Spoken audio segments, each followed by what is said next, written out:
This video will show you how to easily create a winter version of your landscape design. To get started, click Settings, and then Environment Settings. This can also be accessed by clicking the sun icon at the bottom of the screen. Click the Season tab, and then click Winter.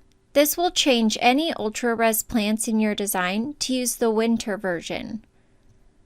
Click the Weather tab and then check Add Snow. These sliders can be used to adjust the snow amount, the patch level, and patch density.